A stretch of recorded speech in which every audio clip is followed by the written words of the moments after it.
hot ini begitu ya. Iya. Ini mengamati sosok-sosoknya begitu. Ini akan ada Pak Anies begitu, akan ada RK dan juga akan ada Darmakun.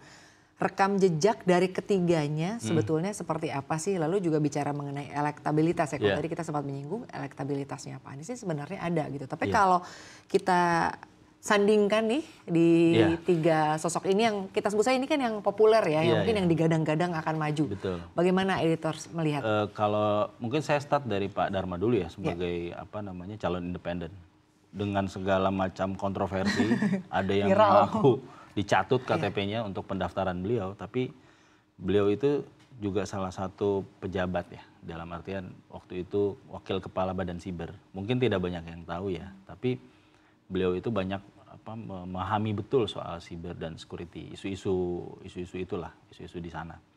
Dan cuma memang ya tidak banyak yang tahu juga karena selama ini kan bahkan dalam beberapa kesempatan terakhir dia juga mangkir ya dipanggil Bawaslu segala macam untuk konfirmasi soal pencatutan KTP itu.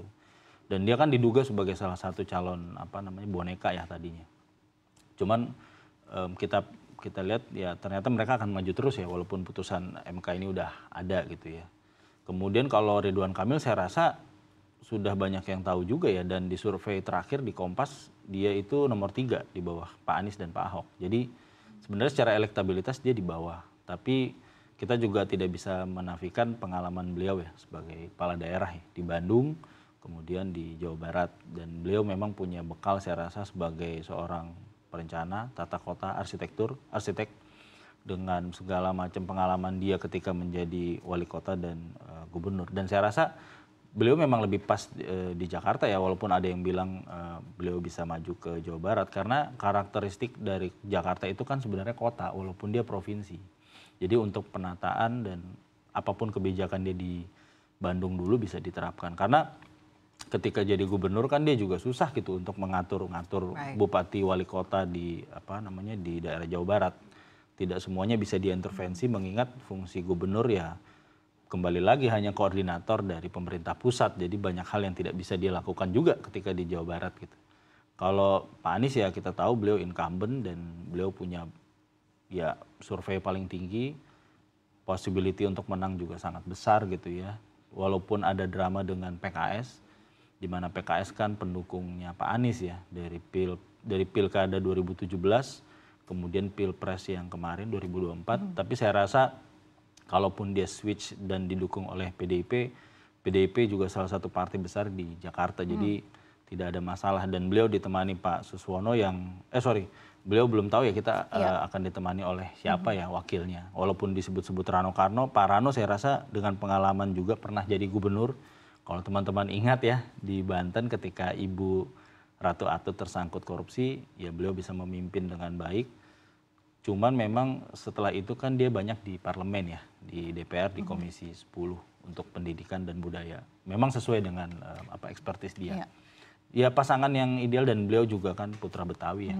Itu sangat penting malah. Oke, nah terkait dengan Anies tadi Anda katakan incumbent. Kalau kita flashback gitu ya, dari dulu ketika mengikuti pilkada bahkan pilpres itu selalu tidak dari kader mana-mana. Nah, dan tentunya hari ini juga kita patut sama-sama menantikan ya kira-kira apakah memang nanti Anies akan merapat terlepas dari akan dibantengkan atau tidak. Nah itu, tapi sebetulnya apa sih yang pelaku pasar bisa mencermati sosok Anies ini dalam secara historis tidak pernah menjadi kader tapi selalu maju? Ya saya rasa teman-teman pelaku pasar juga mencermati Pilkada Jakarta ya. Terlepas dari statusnya sudah tidak lagi ibu kota, saya rasa Jakarta akan tetap jadi kota yang penting ya untuk pusat bisnis dan seterusnya. Jadi mereka juga melihat dinamika terkait dengan calon-calon gubernur ini. Dan kalau Pak Anies kan mereka pasti sudah ada pengalaman ya ketika Pak Anies memerintah di 2017 sampai 2022. Jadi saya rasa beberapa kebijakan dan mungkin ada goals juga gitu untuk menjadikan Jakarta lebih dari kota yang ibu kota provinsi, ibu kota negara, tapi lebih ke arah kota yang global gitu ya. Dan beberapa kerjasama kan seingat saya di era Pak Anies juga sudah dilakukan dengan kota-kota global. Dan banyak usaha lah kemudian infrastruktur mungkin teman-teman bisa merasakan juga ya, MRT dan LRT dan seterusnya gitu. Jadi saya rasa teman-teman di pasar juga sudah paham bahwa ini calon-calon yang mungkin mereka sudah kenal juga. Ridwan Kamil ketika di Jawa Barat pun di CNBC juga berkali-kali juga sudah kita beritakan Jawa Barat juara investasi dan seterusnya gitu. Jadi saya rasa ini tesnya market sudah bisa bahasanya tuh price in lah ya, sudah tahu ini nanti kalau Pak Anies yang menang akan seperti apa, Pak Ridwan Kamil kalau menang akan seperti apa gitu. Baik, mengamati dinamika politik yang terjadi di tanah air ini sebetulnya berita yang sangat menarik untuk kita ikuti dan untuk kita simak, tapi ternyata media asing juga turut menyoroti berita ini ya. Bagaimana pasar juga atau mungkin investor menilai situasi politik di tanah air. Nah, kalau dari editor sendiri sebetulnya berita apa lagi yang menarik nih di tanah air selain daripada dinamika politik yang terjadi saat ini? Mungkin bagaimana sih sebetulnya investor melihat kondisi kemarin kan ketika aksi unjuk rasa itu ya memang luar biasa ya. Jadi sorotan di dunia juga karena mungkin teman-teman juga tahu ada beberapa wartawan asing yang kemarin turun langsung gitu, bahkan untuk meliput di depan DPR ya. Jadi memang saya pikir apapun yang terjadi di Indonesia, terutama di Jakarta juga jadi sorotan mereka. Jadi kita lihat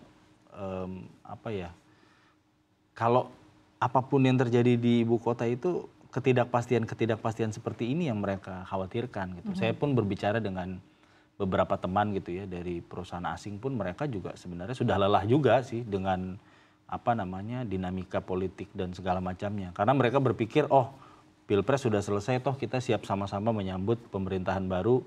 Nanti programnya Pak Prabowo begini dan seterusnya. Apa yang programnya kira-kira pro kepada kami di perusahaan asing. Tapi ternyata begitu selesai Pilpres setelah penetapan oleh KPU masih lagi ada drama-drama lah, entah jelang pilkada, bahkan drama reshuffle dan seterusnya. Kan teman-teman investor itu kan pengennya nyaman aja kan. Semuanya terkendali, semuanya terkontrol, semuanya bisa diprediksi. Tapi kalau semuanya tidak bisa diprediksi, kayak misalkan sosok kepala daerah misalkan tadinya sudah sepertinya ini nih yang maju ternyata jadi itu gitu. Itu bagi mereka juga akhirnya mereka harus kalkulasi ulang terus gitu. Belum lagi ya sudah pengalaman lah ya selama 10 tahun presiden kan banyak kebijakan juga yang berubah-ubah gitu. Baik, ini sebetulnya dialog kita sangat-sangat menarik ya, tapi karena waktu terbatas, tapi utamanya harapannya mungkin dari kita masyarakat begitu ya. Berharap bahwa pelaksanaan pilkada ini dapat berjalan lancar ya. Kalau bisa jangan ada demo lagi itu ya. Itu paling penting. Betul sekali. Terima kasih Managing Editor CNBC Indonesia Mas Muhammad Iqbal sudah bergabung bersama kami di pagi hari ini. Salam sehat dan sukses selalu untuk Anda. Terima kasih. Dan terima kasih juga kepada Andi Shalini yang sudah bergabung di Editor's View di segmen ini. Dan